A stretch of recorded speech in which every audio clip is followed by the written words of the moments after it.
ओम नमः शिवाय। श्री शिव पुराण रुद्र संहिता खंड 3 अध्याय 32। ब्रह्मा जी कहते हैं, ब्राह्मण रूपधारी शिव के वचनों का मैना के ऊपर बड़ा प्रभाव पड़ा। उन्होंने दुखी होकर पति से कहा, गिरिराज, इन ब्राह्मण ने शिव जी की जो निंदा की उसे सुनकर मेरा मन उनकी ओर से बहुत खिन्न और विरक्त हो गया है। रुद्र के रूप, शील और नाम सभी असहनीय है। मैं उन्हें अपनी पुत्री कदापि नहीं दूंगी। यदि आप मेरी बात नहीं मानोगे तो मैं निसंदेह मर जाऊंगी।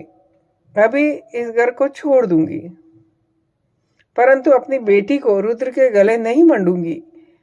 ऐसा कहकर मैना तुरंत कोप भवन में चली गई और धरती पर लौट गई। इधर भगवान शिव को इस बात का पता लगा। तब उन्होंने सप्त ऋषियों को बुलाया तथा मैना के पास जाकर समझाने की आज्ञा दी।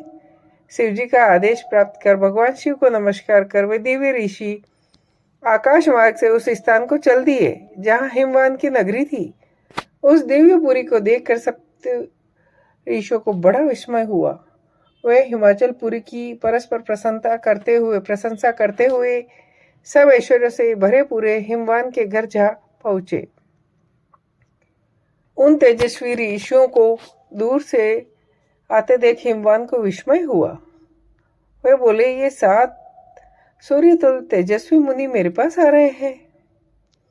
इनकी पूजा करनी चाहिए। सबको सुख देने वाले हम ग्रस्त लोग धन्य हैं, जिनके घर पर ऐसे ऐसे महात्मा पदार्पण किया करते हैं। ब्रह्मा जी कहते हैं, इसी समय वे मुनि आकाश से उतर पृथ्वी पर खड़े हो गए।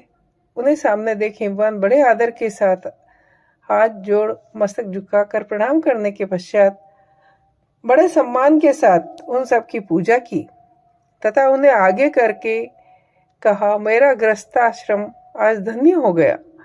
यूं कहकर उन्हें बैठने के लिए आसन लाकर दिया।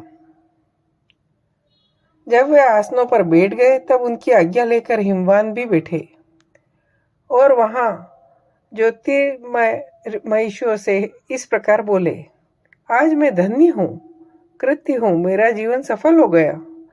मैं लोक में बहुत तीर्थों की भांति दर्शनीय बन गया, क्योंकि आप जैसे विष्णु रूपी महात्मा मेरे घर पधारे। आप लोग पूर्ण काम है। हम दिनों के घर में आपका क्या काम हो सकता है? तथापि मुझ सेवक के योग्य यदि कोई कार्य है तो अवश्य कहें। ऋषि बोले, शैलराज, भगवान शिव को जगत का पिता कहा गया है और शिवा जगत माता मानी गई है। अतः तुम्हें महात्मा शंकर को अपनी कन्या देनी चाहिए। हिमालय, ऐसा करके तुम्हारा जन्म सफल हो जाएगा और तुम जगत गुरु के भी गुरु हो जाओगे, इसमें संशय नहीं। मुनीश्वर सप्त ऋषियों का यह वचन सुनकर हिमवान दोनों हाथ जोड़कर उन्हें प्रणाम करके बोले, जय हो।